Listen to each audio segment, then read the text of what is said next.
you're completely engulfed into the culture.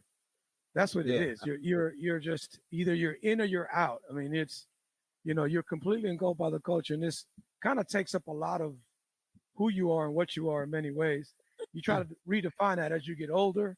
You know what I'm saying? But Yeah. in your youth, you really dive into this with 2 feet. You've spent an entire career fighting fires. But yeah. So that was a good time. We had some good times there. Socks on, socks off. So challenge your shift. So y'all sleep with your socks on, or you sleep with your socks off? I enjoyed the challenge of coming up to a chaotic scene and bringing some reason and calm to that. And rescuing the injured, sick, and dying. To the point where we'd be on box alarms, and somebody or two would be like, "Hey man, do you do anything other than teller?" It's different now. You're an officer. You're responsible for these people. Okay, you're going to be taking into these buildings. You need to make the right decisions. But that's all over now. Have a network, have the ability to reach out, and it is very much important for leadership to say it is okay not to be okay. What do you do when the sirens stop? The passion I had to be the best Master Firefighter on Truck 25 is absolutely nothing compared to my passion for peer support. You've hung up your gear. Because my definition was, I'm a fireman. Like, I'm a captain, I'm a father, I'm a husband, I'm a this, I'm a that. And you walk out of the firehouse for the last time. At the end of the day, like, this is our profession and it's our career. Like, we're not here to be friends. Like, yeah, it's great if we're friends, but we should be close because we both take this job seriously and we're both invested into learning the craft and doing the craft the best that we can for the people that we serve. What do you do with your life when the smoke clears?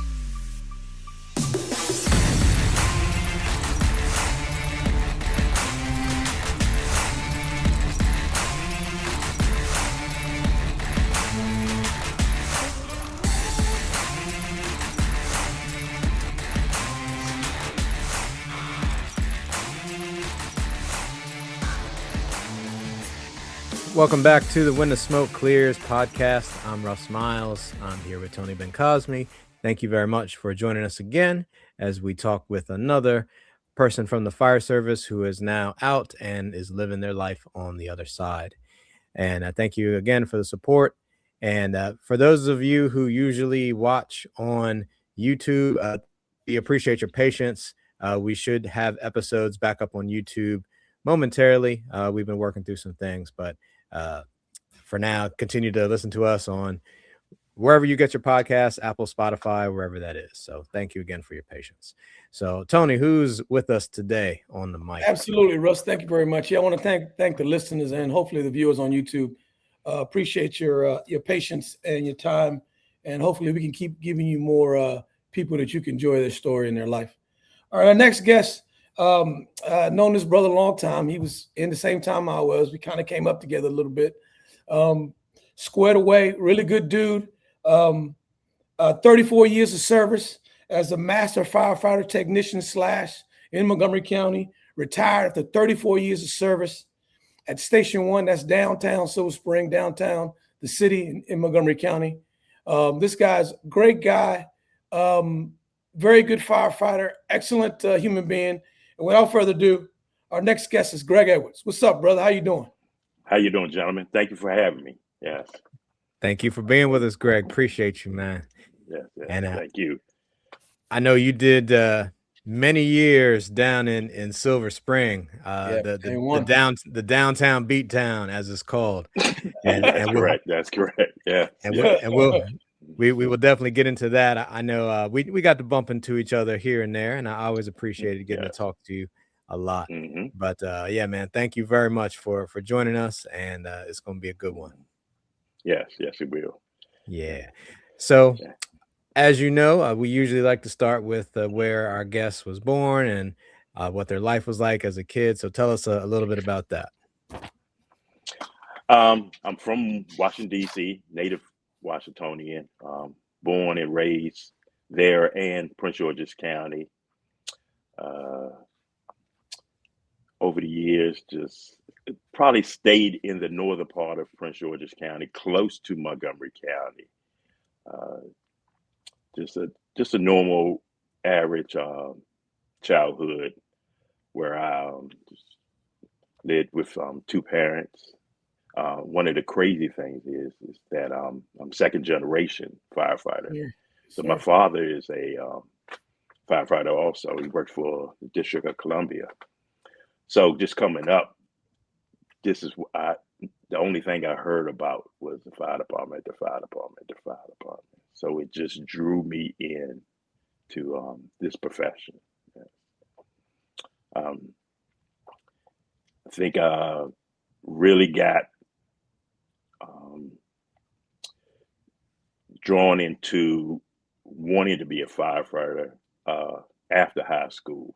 You know, I think everybody has a moment where they try to find yourself. I think during that time I was going to college, went to college, thought about becoming, got into the area of urban planning.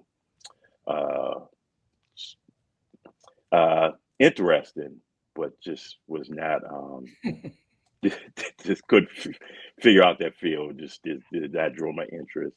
Yeah. Started looking into marine science. Did that. Same thing. Just catches your interest at the beginning, but it was like, yes, this is not where I want to go. And then eventually just started, looking back at becoming a firefighter, just wondering, the process. I have a cousin who's also a firefighter, retired firefighter. Talking with him over the years, we were like, okay, I think this is where we want to go. This is what we want to do. And you just start looking into, trying to be a firefighter. So you was gonna be like Jacques Cousteau or something. Well, it's scuba gear. Amazing. Yes, and it's amazing, like this area, being so close to the Chesapeake Bay, there's a lot of marine scientists. So that kind of draw you in. You hear about their different types of programs and stuff. Yeah. Mm-hmm. Right. And did you volunteer at all? Did not volunteer. At that time, Prince George's County was transitioning. They were working through some things with combined with their paid personnel, some of their stations, condensing some of their volunteer stations. Because if you imagine, probably in the early 70s, 80s, there were a lot of volunteer stations. And then that volunteer, at somewhere around that time, that volunteer participation started to shrink. So they started to, some of those stations, started not closing down, but the volunteer participation went to another station. So there was no stations close to me that had any volunteer participation. So, but like I said, I had a cousin who was a large volunteer. So, he would try to encourage me, but just me working at that time, I started working, early and just started focusing on just work. Gotcha. Yeah. Now, you said your dad was a firefighter, so obviously you would see him come home from work, and I'm sure he would probably tell you about his shifts and his time at the firehouse and what he's going through.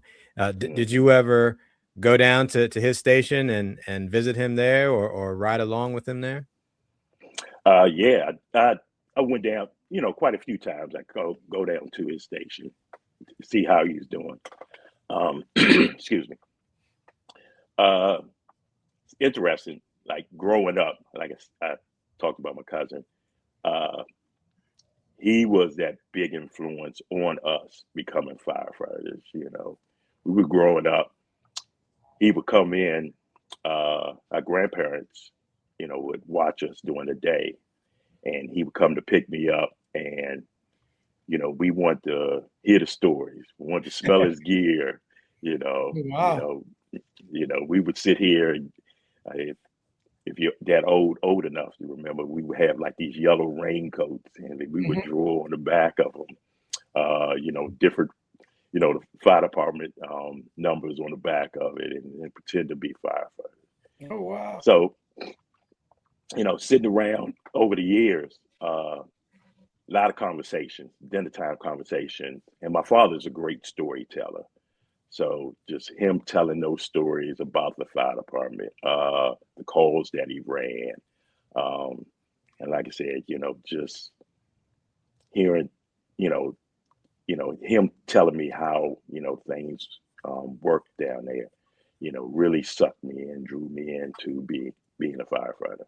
We always had a scanner on around the house, all the time. That scanner, with DC channels and Prince George's County channels was constantly going off all the time. So that was one of those things that just pulled me in. Gotcha. Nope. Gotcha. Oh, that's good. I mean, when you're little, he's someone to look up to, and he every day he had some stories. That'd be great. And he took the time to sit down and talk to you. That was and he was never he never pushed me to go in that career. He was like, hey, if this is what you want to do, this is the way you want to, he had just guided me, along the way. This is, these are the things you need to do, look at that, always told me, you have to be your own man when coming into this game. You can't sit here and just try to be like anybody else. right. So that's, always kept that in mind. Yes. Gotcha.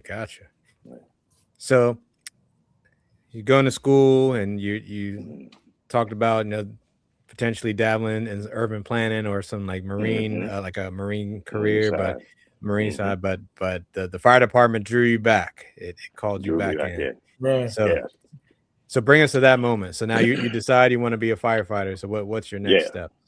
Yeah. So at that time, I was after doing some time in college, I was working full time. Had two jobs.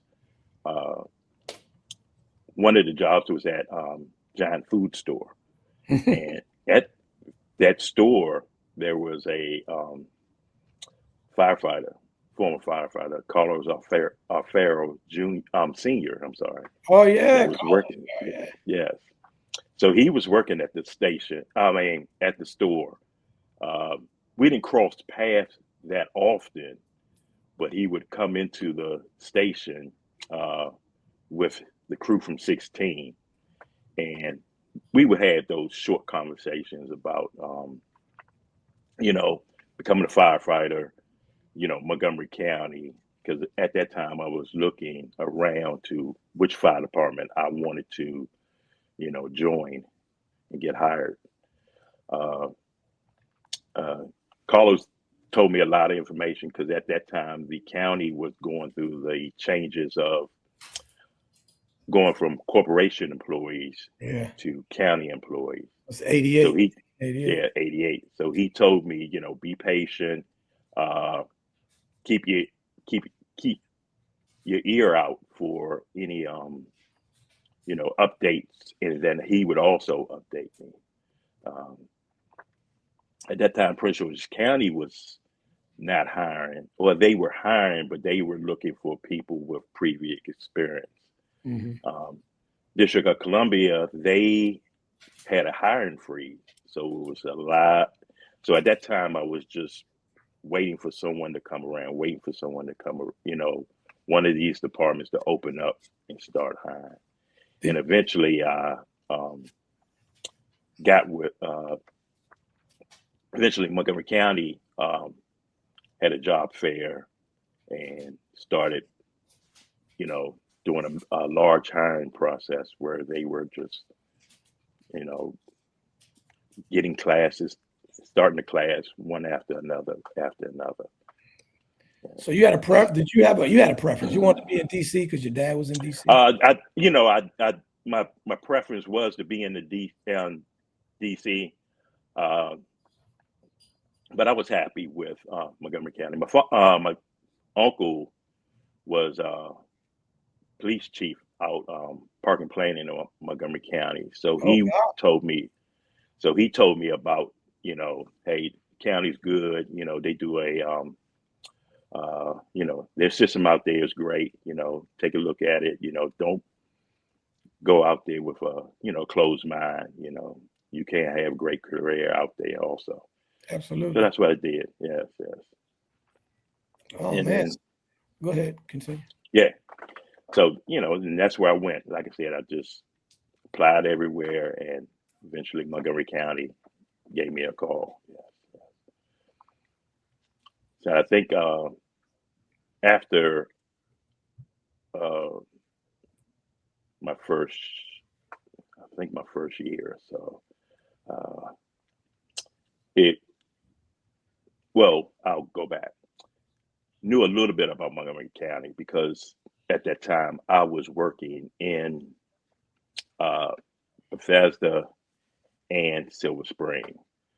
So I was getting to know Montgomery County. Really didn't, not living out there, not traveling out there, really didn't know. It was like, the most I've heard of was Takoma Park, Silver Spring, Mhm. Wheaton, Bethesda, but really didn't know how large the county was, Right. Right. Sitting there talking, like I said, talking with Carlos, he kind of broadened my eyes with, hey, this is a large county, what type of call loads, what type of, what you're going to get into, that, They hey, weren't hiring frenzy at that time. They were hiring recruit classes back to back. yes, And you're like recruit class, I want to say 5 or 4? I'm a recruit class number 4. Yes. 4. Yeah, you got some Yes. players in there. Who's in that recruit class with you? Oscar Garcia. Oscar Garcia. Tony Coleman? Not Tony Coleman, Yeah, Tommy Foster. Tommy Foster. D. Howard. Okay. Trying to think who would Eric Ramashadi. Yes, still on the job. Still on the job, yes. D. Howard still on the job, yeah. Yes, still on the job. Mike Lay. Still on the job. Still on the job, yes. I'm Oscar trying to Garcia think of someone, Mhm. someone who's still there, yes. Yeah. But a lot of great people and stuff, yes. All right, so you get hired. Tell us about your time in the academy. What was that like? Yeah. Academy time was great. I was not, if some of the guys or some of the people remember, I was not a runner. Yeah. So the PT instructor would push me. I was one of those guys that lagged behind in the back of the line, but I could sprint, had no problems with any of the other physical aspects of the job and stuff like that. Yeah. But the academy time was just great. Start coming together, meeting a lot of people. I had an idea of how the academy worked. Had to bite my tongue a couple of times because hearing some of the lingo from the District of Columbia and the other fire departments, you have to like pull back and not use that type of certain language and stuff like that. You just have to, okay, hey, I'm fresh. I don't know anything about the fire department. Keep an open mind. Yeah, just kind of go in there with you don't know anything. Yeah. Be a sponge. Yeah. Yeah. It was, the academy was, great. It seemed to fly right through. I went through during the winter months, summer, fall months. By the time I came out, it was, wintertime. And then I went from the academy, I got assigned to Station 26 in Bethesda. Okay. My officer was Mike Cochran, great guy, very good. Came in, showed me a lot in the, in the department. Very fair officer. At that time, your highest ranking firefighting officer was lieutenant, because at that time we had lieutenants in the sergeant position. Yeah. Yes. So he, my first, they were real great bunch of guys. Taught me a lot.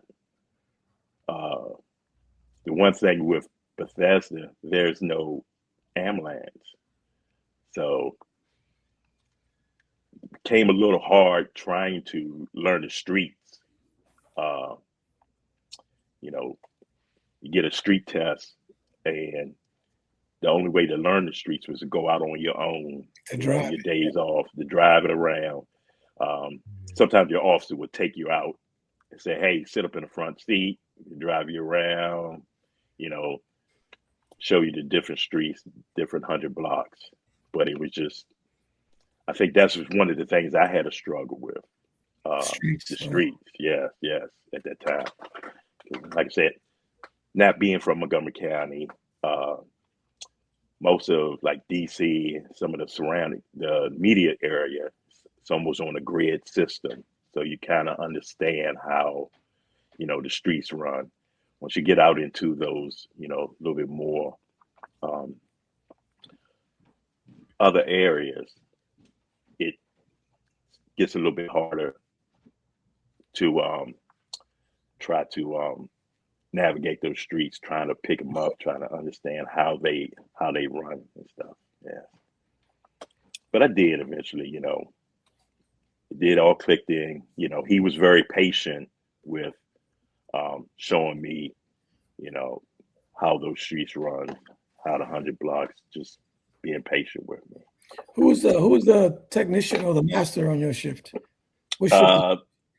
I was on A shift at 26. It was Master Firefighter Butch Hopkins, and Russell, not Russell Slayton, Russell, I think Johnson. He was, and it's,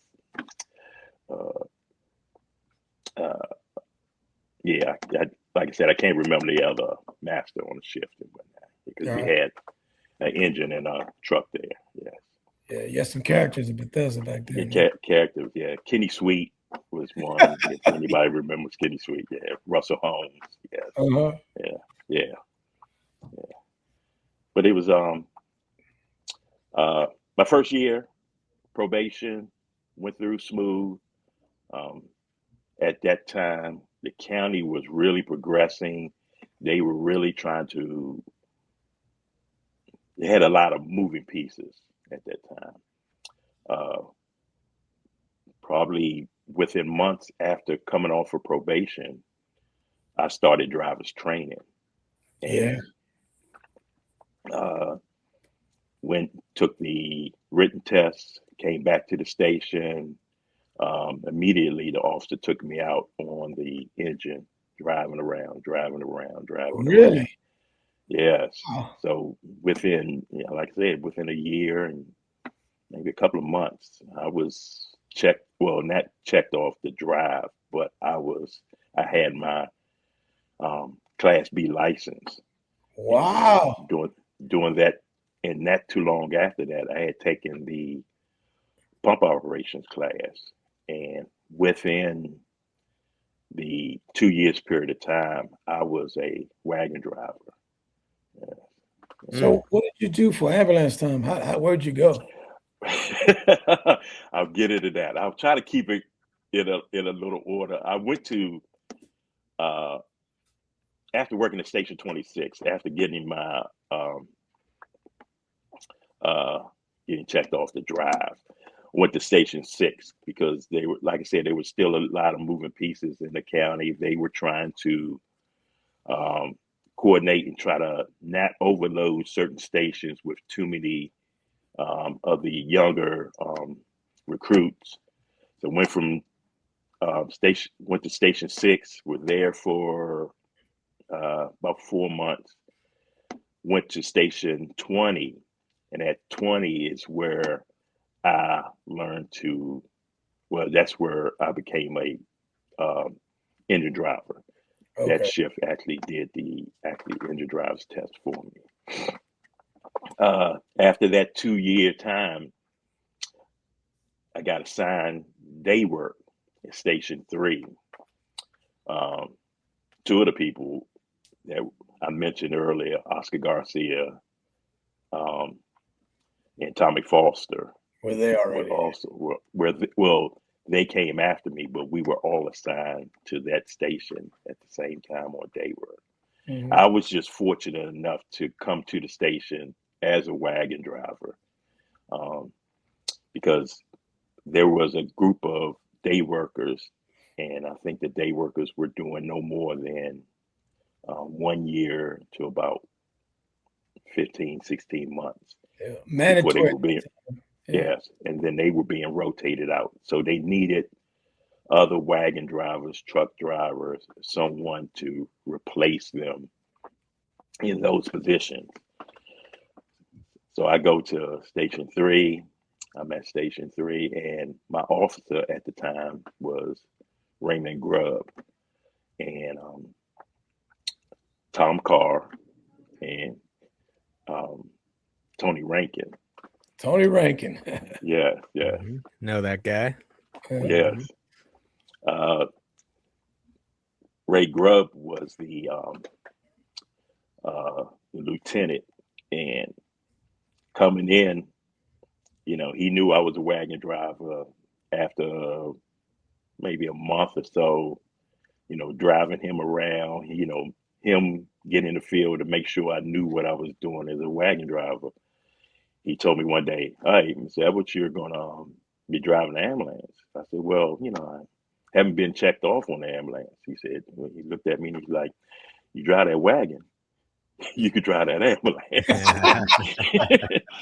Yep.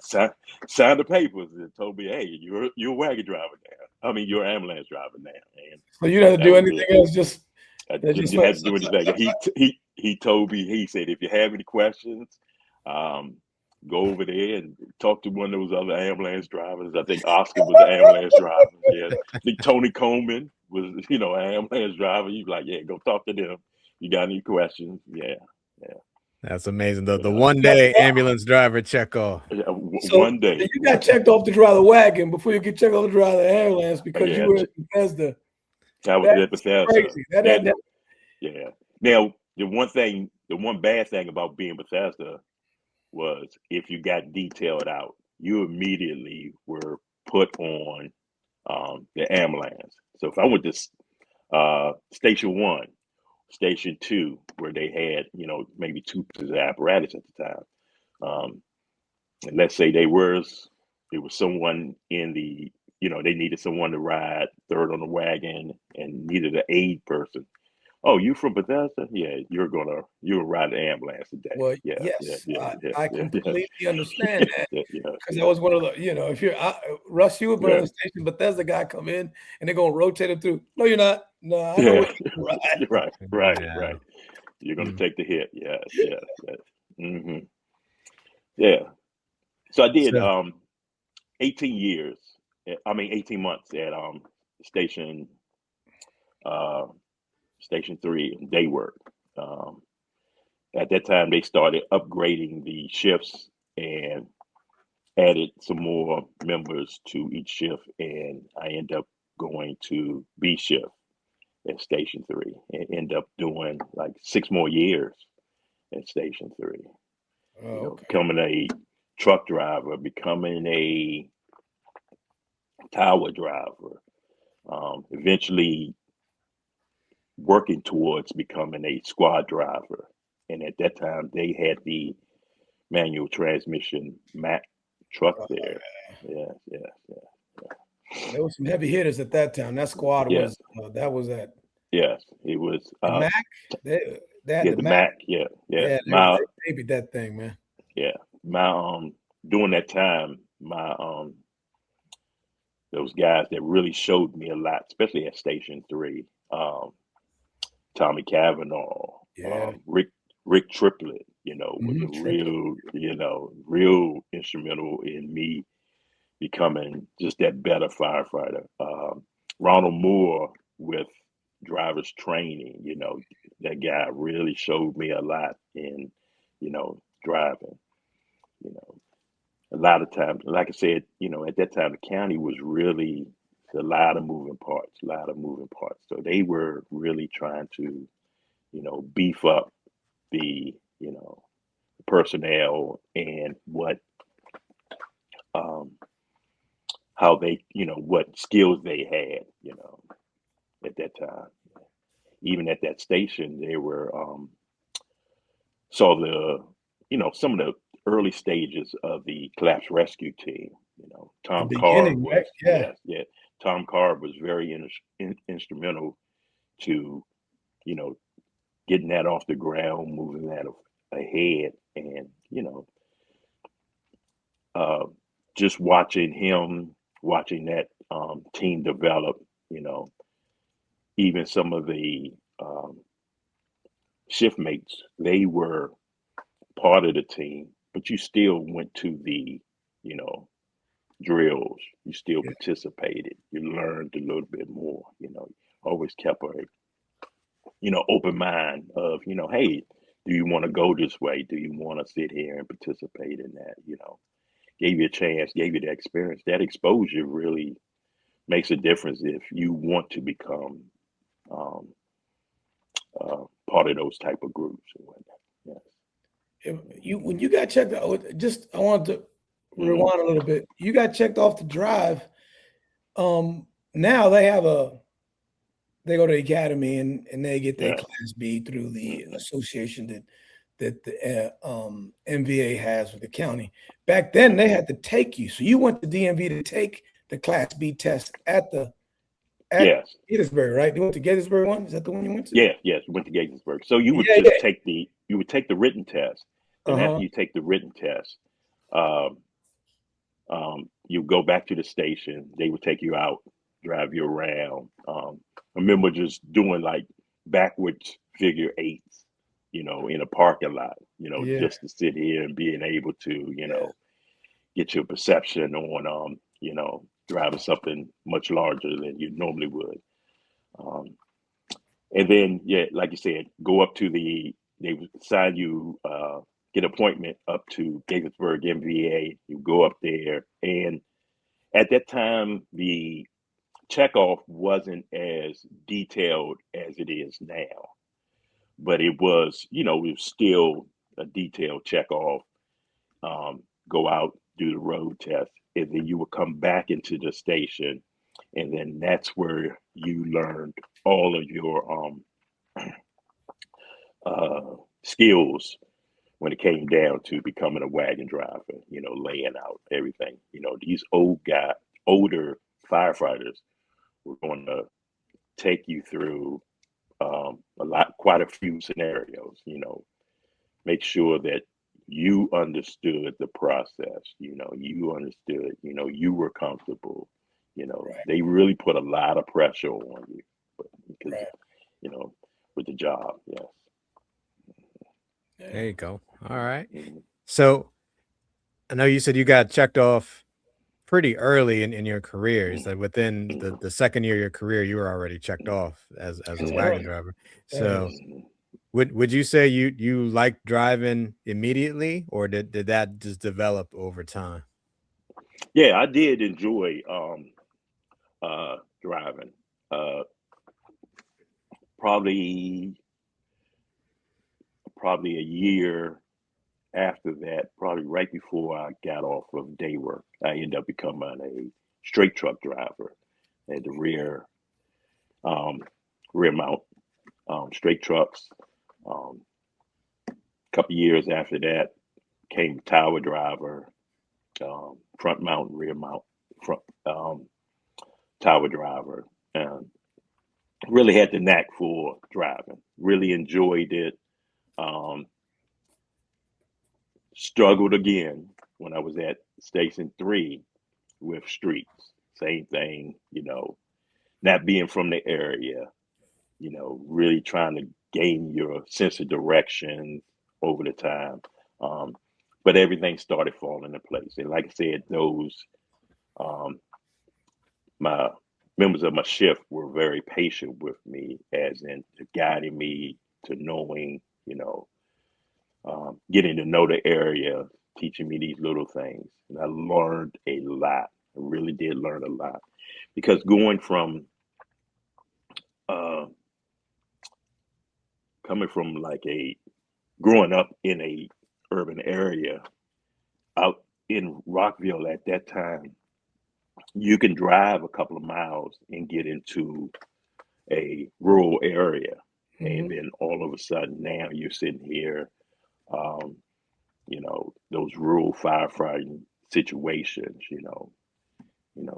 or just running a call, second due, third due into some rural areas. So just picking up on some of those techniques, those SOPs, those policies and stuff like that. Yeah. All right. So after Station 3, Mhm. did you promote before you got to station? You left? No, where'd you- now I'm sorry. Go ahead. No, where'd you go after Station 3? After Station 3, they were in the process. The county, again, like I say, very fluid. They were in the process of combining all of the collapse rescue teams among certain stations. Since I wasn't a member of the team, I was transferred to Hillendale. In Hillendale, worked at Station 24. Okay. But was not there that often. Got detailed out. Did a lot of detail. I think I went to Station 5 quite often, where I worked with Dirk Anthony, Kevin Mumford, those guys. Yes, talking with those guys. I think one of the best things you can do sometimes when you get around with maybe some of the older guys with a little bit more experience, it's just listening to them. Sometimes you don't have to ask all the questions. If you just listen to them, they give you enough information that, hey, may not apply today, but hey, 3-4 years down the road, that information is going to, may make a difference in how you look at things in life and stuff like that, or just on the job and stuff. I got you. Yeah. How long did you spend at 24? I think I did about 6 months at 24, and then there became an opening at Station 2. Wanted to get back down to. I wanted to get down to the southern part of the county. It's always a big thing with some of the guys, just down there. The call load is different, it's a little bit faster pace. Yeah. It was comparable to Station 3. Love Station 3, large area, large call load. Like I said, some urban settings and stuff like that. So go down to eventually get transferred down to Station 2, working there on C shift, there with Steve Jones, Tommy House, Buzz Rising, Julio Falcone, Carlos Berciatu, Carlos, yeah. Yes, a lot of, great guys, Matt Kerrigan, Daryl Hout. Get down there, just, was where I wanted to be. That was, I figured that was probably the closest to working somewhere like a DC fire department, in that sense. Decided to become a tiller driver. So I was Oh, like, hey, great, sitting here, you're moving along, you know, doing that. And I'll go back. When I was at 3, during my career there at 3, I did take the test for Master Firefighter. Didn't pass, learned a little bit, hey, got to see how this goes, but I was still comfortable being a Fire 3. right. I get to Station 2, same thing. Deciding now, yes, I really need to buckle down to become if I want to get promoted. I do want to at least become a Master Firefighter. So started doing that, started getting into, like I said, driver's training for the tiller truck. This is where having a great group of people on your shift that supports you. Had been driving for several years, fire trucks, had no problem going forward on the tiller truck, had no problem tillering. When it came to backing up, I was just terrible. Just could not get it, and it was, Daryl House, Tommy House, very patient guys, as in showing you, hey, here you go, this is what you need to do, stuff like that. Making it happen. Finally it clicks, and I kept that in mind because later on when I became a Master Firefighter, got promoted, I realized I had to have that same amount of patience when training someone. You really do. And eventually I did, after getting checked off on the truck. Not too long after that, took the test for Master again, passed it. Took a while for them to go through the promotion process. The county at times would have a slowdown because of, budgetary reasons, stuff like that. But eventually just, got promoted. And when I was promoted, assigned to Station 10. Went there and was like, Were you the truck master? Were you the truck master? I was actually the engine master. Okay, cool. Yes. It's Went river there. rescue. Yeah. Yeah. Started looking into, do I want to do river rescue training? Love the water. I am a water person, but it was like, I don't know, I got to sit here and think about, I'm at this time now. You start looking at the long term of your career. I know I'm gonna be here for a while. Do I really want to do this long term? So I was like, I might want to go back down to down county again and stuff. I think I had enough early in my career working in Bethesda, and I knew how Station 10 was going to be. That slow pace. Slow. It's slow. Yeah. I just couldn't handle it. I was staying up at night, walking around because I was just, had so much built up energy of just wanting to do something. Yeah. So, position opened up, Master Firefighter at Station 1. Applied for that, got that, came back to 1. Well, before I got promoted, while at 2, they moved the ladder truck. Oh yeah, temporarily, right? From Right. Station 2 to Station 1. Was there for about a year, and then eventually got promoted. Went to Station 10, and then I ended up coming back to the same shift at Station 1 as a master. and was the engine driver master at Station One. Darren Carter was the truck master there. There, I just, felt like home when I finally got, at Station One.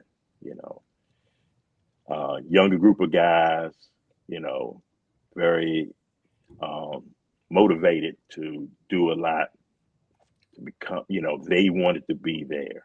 And that really helped me out to, develop myself as a master firefighter. You're young, you're sitting here, you're just, okay, I want to make a difference with these guys. I want them to, say 10 years down the line, say, hey, you know what, that guy Greg Edwards, did something for me and stuff like that. Yeah. So, I just went down there and pushed real hard to turn those guys all over to being wagon drivers. I think I did quite a few, checked off quite a few guys Okay. as wagon drivers, So quite a few of those guys eventually get promoted. So, I always tell them, I say, my back is a little tired from carrying you around and stuff like that. What made you want to promote? I mean, getting back to, back in those days, it was competition. Everybody's competing with each other. That Yeah, about yeah. trying to, take these tests. But still, you got to be ready for it. You got to, okay. Yeah, yes, and that's definitely true. You have to be ready. You have to sit here and say, "Hey, I'm ready for that responsibility," because that Right. is, going from master or going to, a line officer. Yeah, that's a lot of responsibility. Was money, is it's a motivator. It is a Yes, big it is a motivator. motivator. Yes, yes, Mhm. yes, yes. Um, by this time, I was a father. I had, 10-year-old child. So I was just like, yeah, it's time for me to, you know, start doing things for my child, making sure that, they were looked out for. Um, but also just wanted to get promoted, just wanted to um, enjoy that ride as a fire three. You're there, you can do a lot. You have minimal responsibility, and eventually you need change to challenge you to sit here and be a better person, or a better firefighter and stuff like that. Um, so that was part of the motivation. I just did not want to become stagnant with in one position. You know, Gotcha. yeah. No problem. Now, I think anybody who works in Montgomery County Fire Department obviously knows that the Station One is a very, very busy firehouse. Yes. It's down in downtown Silver Spring. I mean, just probably less than a mile away from the DC border, and lots and lots of calls. So, how did the culture and the busyness of Station One shape your approach to being a master down there specifically? Uh, with, and I think when I took the test, I was at Station Two. That push from my officers, I think at that time, at Station Two, my officers was Tracy Coleman, Charles Bailey. Yes, sir. They, hey, kind of gave you that little bug in your ear. Hey, man, you can, I see that potential in you, and there you sat there, and just paying attention to other officers, this faster pace, realizing that I could do it, assisting them with, on calls, they would, bounce ideas off each other's head. And, Right. they were encouraging me, hey, you know this stuff. You know this stuff, you need to take the test. Hey, you could do just as good as anybody else and whatnot. Yes. And that call load makes you more and more and more comfortable of being able to do the job, especially, uh, doing things repetitiously, Yeah. on these calls. Reps. Yes, yes, Yeah. yes, yes. These reps will, really make you comfortable. This is why, training is very important with Yeah. with out here, because you have to sit here and just find your mark, find your technique, improve your technique. Um, so many times you can just forget that information, and it's not because you don't have the intelligence. It's just if you don't sit here and don't if you're not a good person that can retain it, like some people can, you will lose it. You have to look back over, Yeah.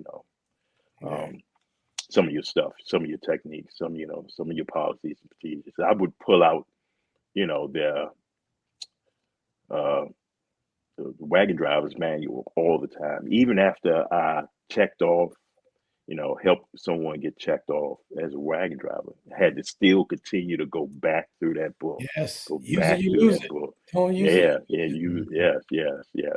And then just prepare myself, just because you want to be able to pass that information on to those younger firefighters in a way that they understand. Um, if you're a little questionable about the information, they're going to be questionable. So if you sit here and you could come across clear of what you want to state, in a situation, um, make it easier for them. Yeah. I So think that's a very important point you brought up right yeah. there. And even going back to your time at two, learning how to Hmm. tiller, and the guys Hmm. who were patient Hmm. with you, Hmm. that Hmm. breaking it down in a way so that you could eventually understand it. I mean, Hmm. that's so important, especially when you're in that teacher type role that the master usually is. They're Yes, yes. driver training, bringing people up. Um, Right. Hmm. you have to be able to communicate and explain it to people in a way that they understand, Yes, and yes. that's very, very important, Very like you important. Yes, said. it is. Hmm. Hmm. Yeah, no, I mean, people has to get, people learn differently, not just styles, but they're Yes. retained at a different rate, Hmm. Hmm. you And I know. think that, a lot of sometimes that stigma of, you know, someone not being the best, maybe doing probation or Right. maybe early in their career, a lot of times they Sticks with get stuck. It sticks with them, and it, you know, we should sit here and have that challenge of, hey, here you go. We're going to help this person out. We're going to bring them over the hump. Like I said, I gave my examples of, where I struggled at and whatnot. People look at me now, oh man, dude, you knew every street and every hydrant down in Station One, and but it took me a while to get there. Took some pushing. It took somebody to, you know, hold my hand and get me there and whatnot. So I think a lot of the younger firefighters out there need to sit here and um, or some with some time, be willing to sit here and you know you know, pull that person around, give them a little hug and just walk them through, you know, wherever they're having some struggles at, you know, those things always make a difference. You look back at it and you're gonna be like, hey, having a proud moment, really having a proud moment of yourself. Yes, yes. right. What would you say is your favorite station, and who are some of your mentors coming up? You mentioned some names. Who are Yeah. pivotal in your career, and what stations you think Hmm. were like that was the greatest, one of the best Hmm. places I could work? I think it just each and every station I was at, uh, each one met somebody, different phases of the career. You know, my first officer, your first officer always makes a difference in your career. You know, they're going to guide you. They're going to be that first person that you sit here. You're going to have the impression of how the fire department works. My master, it was Russell Holmes. I'm sorry. He was same thing. Great, very patient with me with streets. Went to station 6 there briefly. Guy Ron Bargers, he was the master there. I'm trying to think anybody else. Station 20. I can sit here and say that whole crew at Station 20 was just great bunch of guys. Greg Deckel, Greg Earl Klein, yeah, John Griffin, John Griff. Butler, Brian Boland. It was a lot of these guys. Timmy Bell Brian was there. Boland. We been on some old school names out now. Old school that, yeah. But at that time, they were really pushing to. It was a real big push for me to become a wagon driver. Those guys were real patient. You know, boom, boom, boom, boom. You know, we're out there, middle of the summer. You know, sitting here trying to check me off to be a wagon driver. And if anybody knows how Earl Klein is, he was an officer that required you to wear a uniform shirt at all times. You could take it off at lunchtime, but at 1:00, put your uniform shirt back on, and you're going out for a drill. So, that push. Going to Station 3, I was there with quite a few guys that I was in the academy with. Like I mentioned before, Oscar, Tommy, Tony Comey was there also. We were peers, so that bouncing that, which your knowledge, your push among each other, really kept you motivated. Yeah, that was a good group, man. That was a good group. Yeah. Station 24 was there briefly, in and out, and like I said, got detailed out to Station 5. That's where, like I said, I met and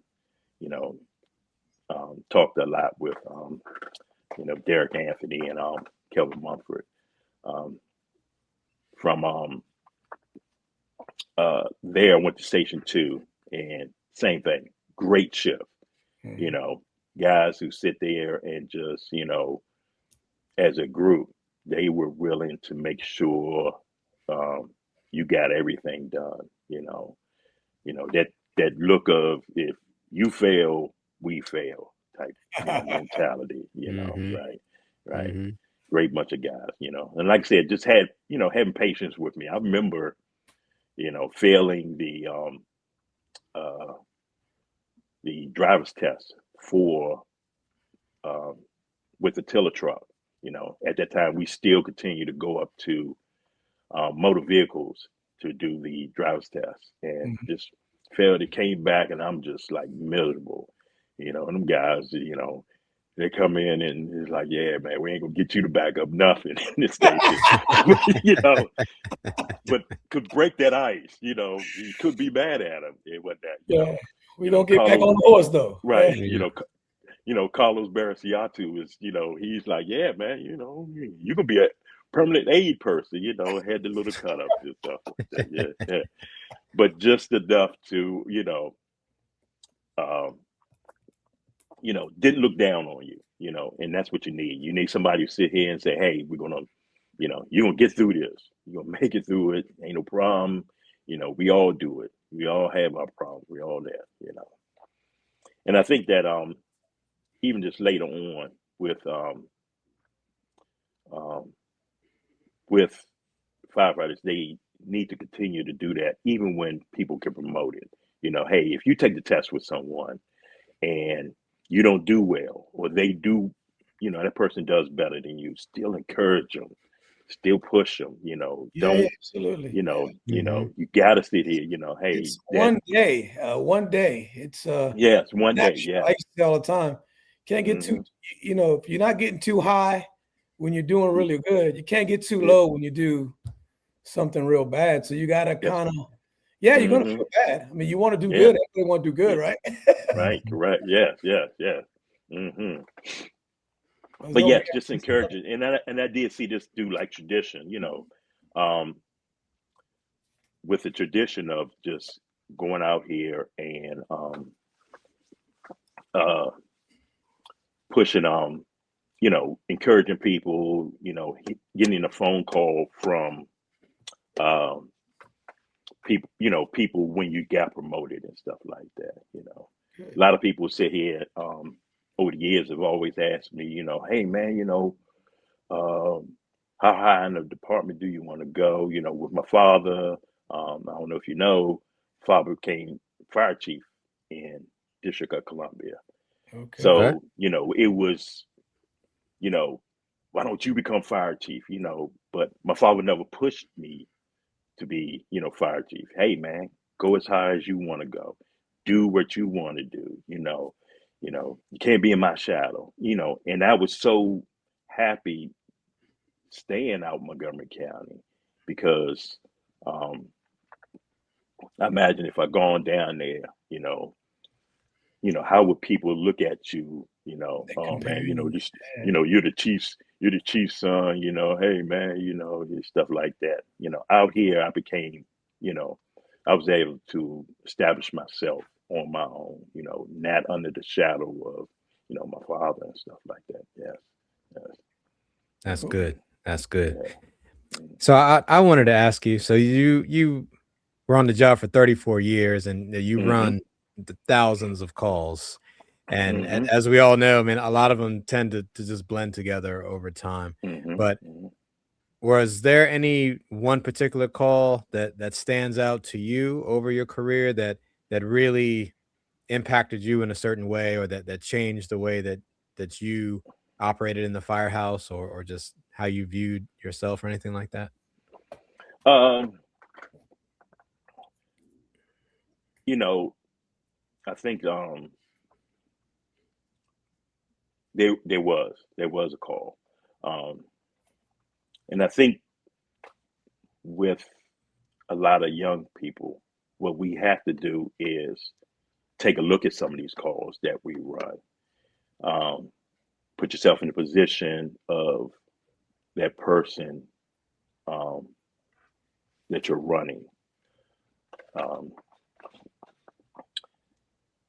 sometimes I think when we're young, getting in the fire service, not having that life experience, you know, we'll think certain ways, we go out here, I remember, oh man, I hope we catch fire, I hope we catch fire.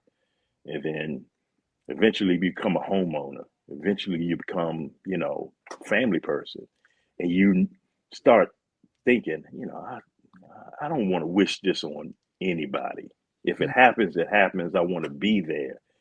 But after a while, your attitude changes, and I'm hoping that, with a lot of younger firefighters over the years, looking at some of these calls, looking at some of the faces of these people that we run, changes your mind of, how one moment they may be doing okay, and then the next moment, you know, things could change. For me, it was a call where a gentleman was standing on the corner. I think he was waiting to cross the street and was hit by a car and got pinned against a wall of a building. I think it broke like his lower legs. Uh, medics came in. I was driving the medic unit actually at the time. Came in. We packaged the guy up, took him to the hospital. About a month later, get a call. I think I was riding like one of the fire apparatus. We were first responders for maybe trouble breathing, sick person, something like that. Get there and it's the same guy, and he explains. He said, "Hey, I'm just having a lot of pain. Um, um, and explain, how he, about the accident." And I was like, "Hey, man, I drove the ambulance that took you to the hospital." And then he sort of opened up. He's like, "Yeah, man." He said, "Man, I've been going through some hard times, and I, you know, lost my job, and then I lost my apartment, and then now I got to move in with my brother." And it was like, wow, you start thinking about, this dude was just standing on the corner, waiting to cross the street, and his life changed that that quick, and and then, like I said, with these young, some of the young firefighters, you got to realize, some people, may be in a certain situation, and you may be like, "Man, how did it get here?" Or you may want to look down on them, but you just don't know what they went through. A lot of that, um, that can, having a, you know, caring attitude can make you get through a lot of these bad calls every day. Having a little faith, your faith will help you guide you through, some of these things that you see. I remember a lot of my calls. I remember a lot of the bad calls, Yeah. um, but you just, like I said, me coming from second generation firefighter, uh, I knew what to expect. Some of these people just really have no idea what you're going to encounter until it just comes along. And that can, affect you.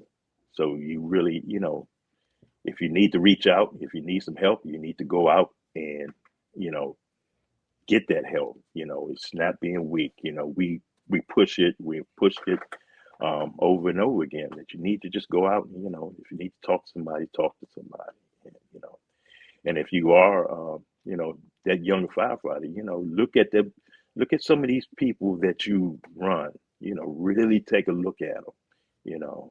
A person could have been, you 5 years ago, you know, real easy, Right. yeah. So you're at Station One.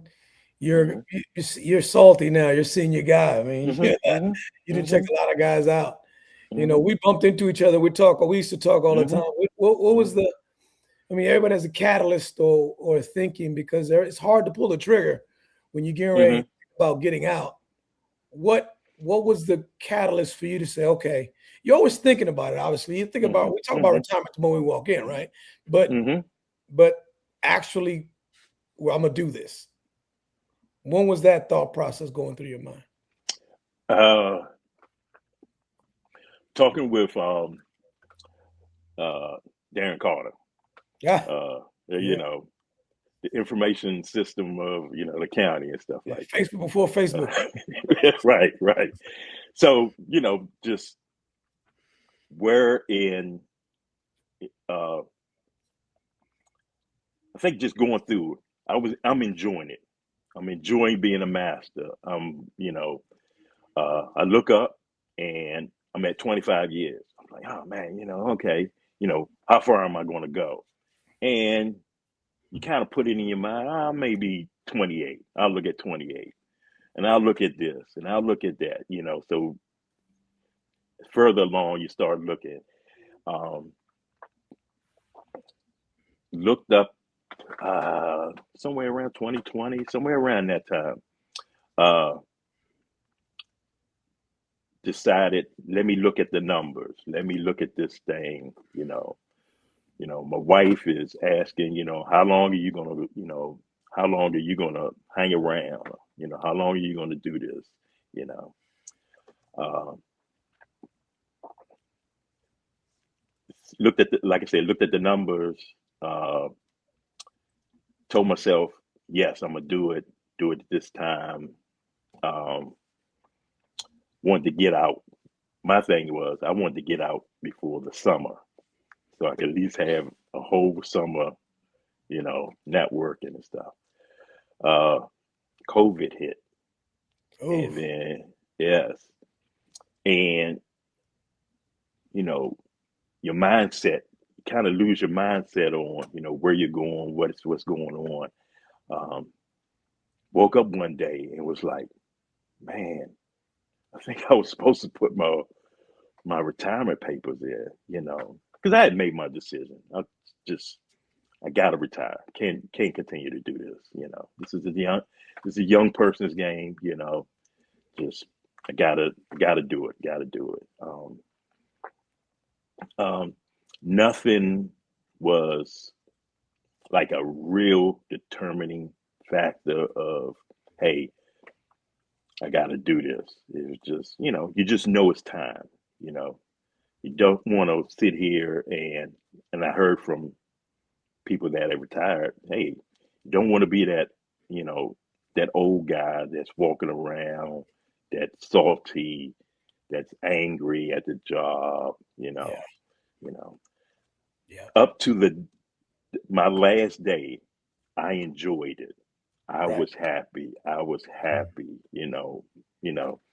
Probably my saddest day was that morning I woke up and that was it. You know, that was the saddest day, you know, getting up. But I knew um, it's a new chapter in my life. You know, I immediately went and turned my gear in. I immediately, you know, took care of everything. I came home and packed everything up. You know, I was like, hey, this the next part of life. You know, you Right. just, you know, you can't, you know, I still love it. Still, you know, monitor the radios. I still listen to, you know, those things you have to do. I That's still good. turn, you know, when the fire trucks go by, Yeah. you know, It's hard to Mm-hmm. you do, know, hard not to. You and can it hear it in the is. It's, background. yeah, yeah. Mm-hmm. You know, my father would call and, hey man, you know, your boys out there have, you know, they ran this and they burnt this and you know, it's still in the heart. It's always in the heart. It's always there. Yeah. Yeah. So tell us about that first month. So like you say, you packed Mhm. everything up, you turned everything in, you're Mhm. done. So what was that first month of being retired like? Uh, Not too bad. My wife, she continues. She's still working, um, but she works from home, so I had to be a little bit more quieter around the house and stuff like that. The temperature at that time, I retired in November, so it's cold outside. Really can't get outside that much. Um, we go to the gym, stuff like that. Try to find. I told myself that I wanted to get on a regular routine, Mhm. and I tried that, and didn't work for me. You know, um, probably 2 months. I was going to bed early. I was sleeping late, and if anybody knows me, I was always the late owl. I was always that guy who was up at 3 o'clock in the morning. You Mm. know, you know. I was leaving the firehouse. I was the last person to leave the firehouse from the previous shift. But I started going to sleep early. You know, started getting into a routine. But your body's like, yeah, man, this is not you. This is not you. Yeah. You know, started um, waking up later, but going to bed or a little bit later and stuff like that. It's just I think it's always been me, um, and I just um, told myself at that point I'm just going to play it by ear. Whatever I want to do, I'm going to do. Did a little bit of traveling. Uh, uh, Eventually, uh, a dog. I think Oh, that, you know, it's you know, everything, man. That thing is. yeah, my father was, yeah, we ain't getting no dogs. My mother and father was like, hey, we ain't getting no dogs. I told my kids growing up, I'm not getting no dog. And then dog fell in my lap and, you know, changed me. But it gave me something to do, to get out. It busted up my routine a little bit. So, got to go out here. I encourage anybody, you're thinking about retiring. Yeah, it's going to take you about a year to figure out what you want to do. Right. Now, unless you just sit here and you've already made up in your mind that you're going to leave here and start working again, cool, No parts of it, right. right. But if you're not, hey, after about a year, you're going to sit here and be like, okay, if being young, you're going to sit here, that the wheels are still going to be clicking. You're going to still want to, I want to do something. I want to do something. I want to do something. Right. Yeah. Yeah. So, go out here and do something. Yeah. Go do something that you thought you wouldn't do. I tell you that much. Yeah. Go out here and do it. Yeah. That's Right. correct. Yeah. Mm-hmm. Yeah. And that makes a lot of sense. So like we were talking about before we started recording. I mean, Mm-hmm. figure most people are doing a minimum of 20 years in the department, Mm-hmm. and now Mm-hmm. they're transitioning out, and your body is used to getting up every Yes. third day and Yeah. going in and Going in. Yeah. being in, Yeah. in that that hyper vigilant state for 24 Yeah, that's hours, hard to Right. sometimes Yeah. more. Yeah. That's hard to break out I, of. yeah. And I've like talking to quite a few guys that have retired. They have always said that once they started working somewhere else, uh, it I don't know how to say this, but it started bothering them because they were used to coming from somewhere that was so structured. You go to work, you know, you could depend on people doing certain things just falling into place, and then they'll go somewhere to a new work environment, and you know, people have a totally different attitude. People do things a little bit more different. It's not as structured as as the fire department is and stuff like Right. that. Yeah, Right. yeah, And yeah. that's important too. I don't know how much people really think about how structured most of Mm-hmm. our shifts are. Like we're used to, Yeah. okay, I'm gonna show up, I'm gonna put my stuff on the rig, I'm gonna have lineup, I'm gonna go check my apparatus out. I may or may not Mm-hmm. PT, probably have Mm-hmm. some lunch, probably do some drills here or there, do Right. some housework, have some dinner, clean up, go to bed, and you're running calls all the way in between there. But Right. that's a lot of structure. Yes, it is. That's Yeah, pretty much yeah, set up. Yeah. yeah. It is. Yeah. It is. Yeah. And after doing it for so long, it's just ingrained in you, and you just, you know, even I think even probably even with your home life, you probably go home and things a certain way. Hey, I want this cleaned up. I want to Yeah. do Yeah. this. I Yeah. want to do that. Yeah. What we eat for dinner tonight? You talk about dinner in the morning. You're like, what are Huh? you talking about? Mm, Yeah, man. yeah.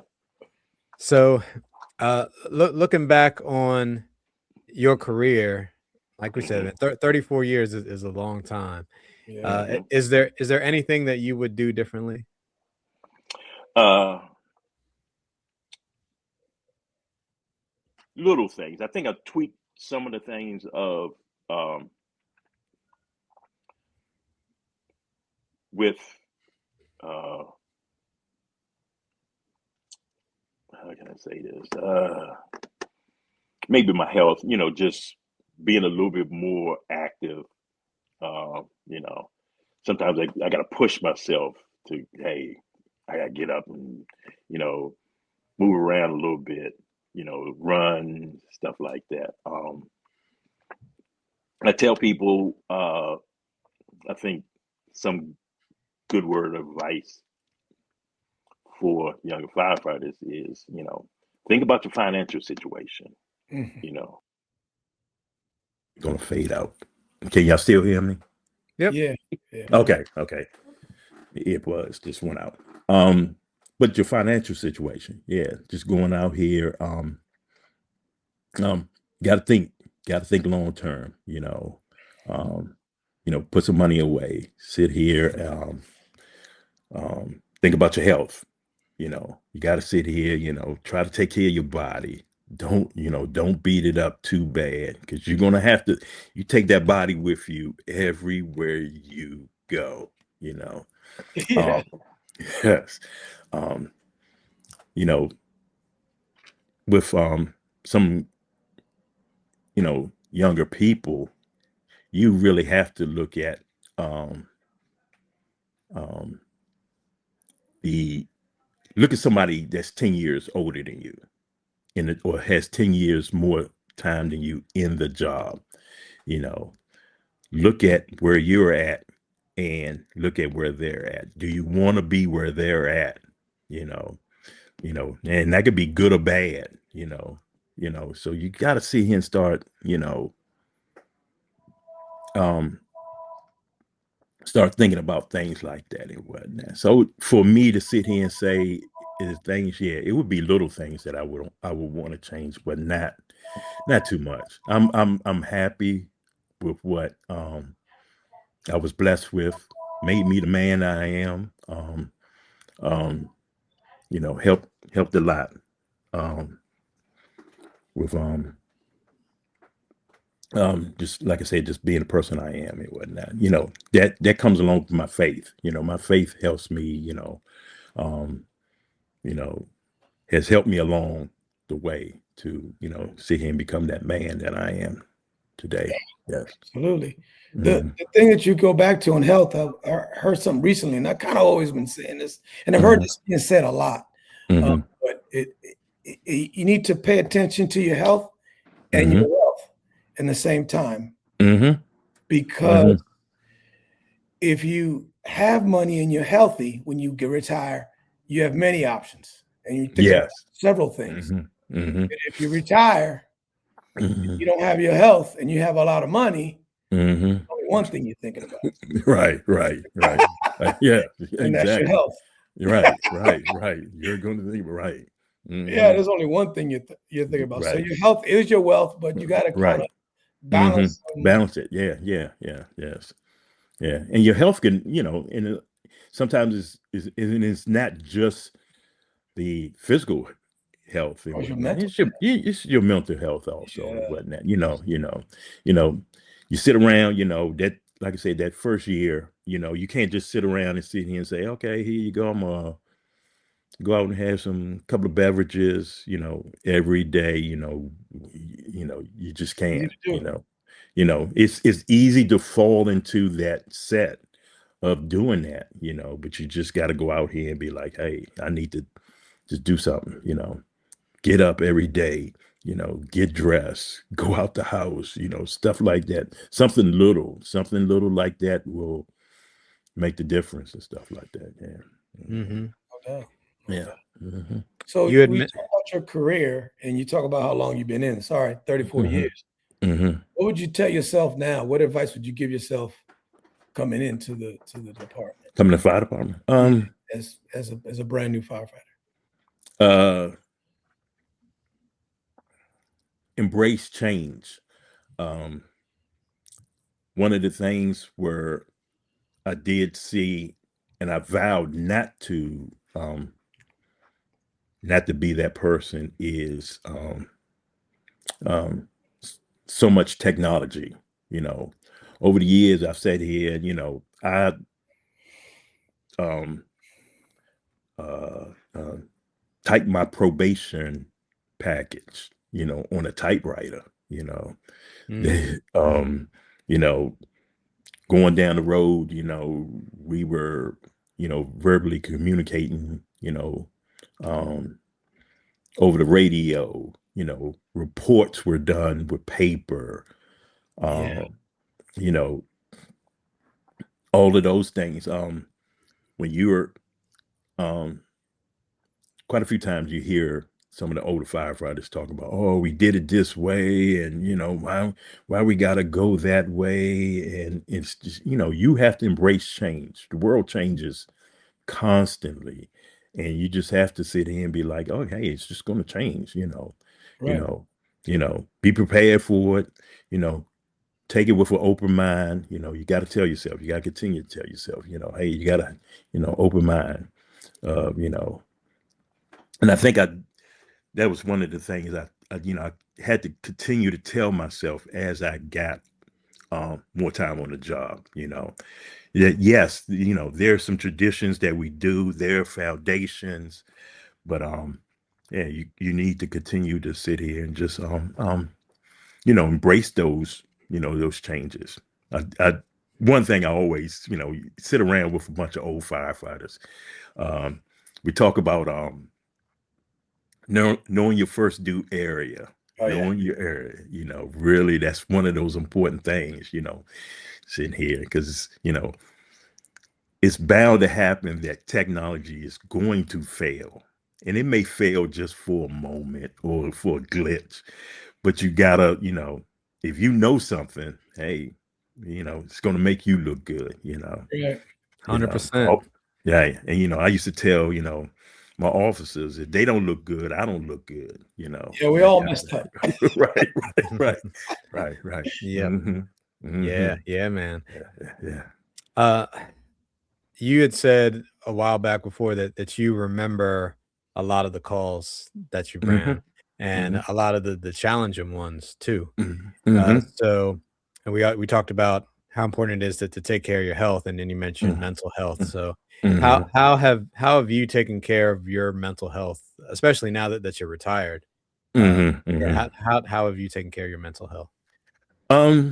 Just like I said, relying on my faith, talking with other retirees. You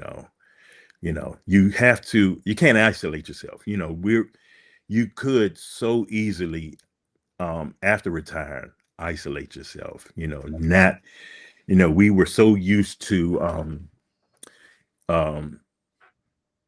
socializing with a large group of people, sitting here. Hey, if something bothers you, you can talk to this person, that person. Now that circle has, gotten a little bit smaller, you may have to go out here and try to expand that circle, or use the circle that you have to continue to sit here and have those continue to socialize, so that you have great mental health and stuff like that. Yes. Right. Yes. Yeah. Community is so important. So important. Yes. Yeah. Talk to your family, talk to your, it may be a little challenging for some guys or some people. You're gonna have to talk to your wife now, or your spouse. What that? Yeah. You had a little break at times. Yeah, you're reintroducing yourself to each other. It's yeah. what I call it now. Yes. Your spouse is, it's going a little change. Yes. There's some changes going on. Yeah, it is. Yes. Yeah, man. But get out. Just like I said, just be prepared for it. Talk to somebody about how it is. And that's what I did. Always, I listened to the retirees, of what's going on. Hey man, what are you doing now? What are you doing now? I heard some of the bad stories of what they're doing, and I told myself, I will not do that. I will not go down that path. I will not sit here and allow myself, I told myself towards the end that, I wanted to retire and not work anymore. I worked from 16 years old, and my wife was like, hey, come home, and ain't no problem, she's still working, she said, hey, we'll, things are going to work out. We can make this thing happen and stuff. So, just I had a plan, at least part of a plan. And I stuck with it. Hey. That pension's pretty nice. Yes, it is. Yes, it is. It comes every month like it's supposed to. Yeah. Those, some people ask, why did I do 34 years? Because, like I said, didn't want to work anymore. I've seen people go out here and do 20, 25 years and, they get back into working. I just didn't want to do that. This is my time. I wanted to sit here and go out here, do some things and whatnot. Yeah. You said I've worked enough. I worked, as far as I think I have, worked hard enough, but you always continue to work. You always got to continue to work. Yes. Oh, yeah. Especially those station 1 years. That's like 3 regular years. All years. But I mean, if you do something that you like, it's not that hard. Anybody getting into the drop, that first year is slow. Yes. Extremely slow. After that first year and a half, it starts to speed up. Next thing you know, you can see the end, and it seems to come so quick, I sat here and told myself, oh yeah, I'm gonna do this before I'm gonna do this. And, the one thing was the engine that was at one, broke down. And I'm like, oh man, get this thing fixed and, and at least, my last day I'll be driving this wagon and stuff like that. It broke. Never came back. Never came back. Right. Hey, it's like that sometimes. It is. Yeah. So Greg, now that you're retired, you're into retirement, you're into the next phase of your life, you're moving on with your life. When you wake up in the morning and you look into the mirror, how do you feel about the man that's looking back at you, and what do you say to him? I'm proud of him, proud of that man, what I did with the job. The job allowed me to make a comfortable life for my wife, my family. What I did, hope I made, I look at, like with my father, because he's the only between my parents that are still living. Hope I made him proud, sitting here, hey, same thing with, your kids, was I the perfect person? No, I'm not. Never, we don't commit to sit here and trying to be perfect because we know we're not. But just, just sitting here just saying, hey, hope I did right, that I went down this road, I did, the best I could. Knowing that I think we all know that we could do better. There's always something that we could have done better. But we can't harp on that, because if you do, you stay in the past. You cannot stay in the past. You have to really continue to move forward. Life moves on, everything, with these firefighters, retired guys, it's okay, talk about the fire department, but some of you just have to let go of and whatnot. You have to continue to, move on, find something else. Like I said, finding something else, in life. Yeah. Well, I mean, 34 years is a long time, Greg. I mean, I don't know. I mean, people have told you already. I'm just going to tell you, job well done, brother. Thank you. Appreciate it. Couldn't have done it without, a lot of people, there before me that pushed me, helped me out.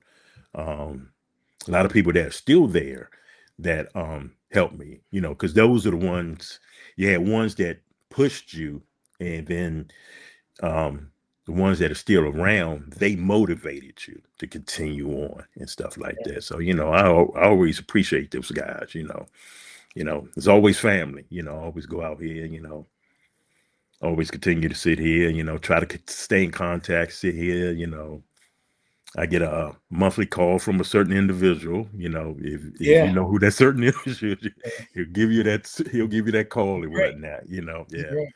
And that's what you got to do, if, still continue to reach out, it's a lot of people that you establish those great relationships with in the fire department. So just continue to go out here and, keep those relationships and whatnot. Yeah. They'll help you through it. They'll help you through some of these, these boring days and whatnot, because it does get boring and whatnot. Yeah, sometimes. Yeah. But the weather's breaking. So, hey, the weather's breaking. So we get out there. Yeah. Yes. So, speaking of stay in touch, how can people get in touch with you? I'm on Facebook. So if it's anybody, reach out to me there. My email address is gfireman e. Didn't make it hard and whatnot, I'm at Hotmail, so you can just drop me an email. One of those two ways and whatnot. I usually do check up on my Facebook page every once in a while and whatnot, keeping it and whatnot. Okay. A lot of people know my numbers, you can reach out, there's always somebody who probably knows my number and whatnot. Yeah. Right. Yeah. So yeah. If there's anything they need and whatnot, just give me a call. Hey, I'm cool. Like I said, I'll sit around and just listen. If you just want to talk, that's it. Sounds good. Very good, if you want to tell some stories and hey, I know that thing started out as a trash can fire and you got it now to building fire. Hey, I'll let you say that. Yeah. All right.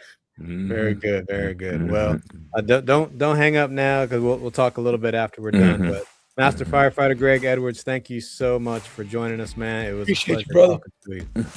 Well, thank y'all for having me. Really enjoyed this. I hope everybody else out here enjoyed it. They will, man. Yes, sir. Thank you. Thanks for listening to the When the Smoke Clears podcast. Be sure to check out our social media pages on Instagram, Facebook, YouTube, and TikTok. Just search for the When the Smoke Clears podcast. Feel free to email us at whenthesmokeclears8@gmail.com. That's whenthesmokeclears and the number 8@gmail.com. You can also support the show by going to the website buymeacoffee.com/whenthesmokeclears and donating however much you'd like.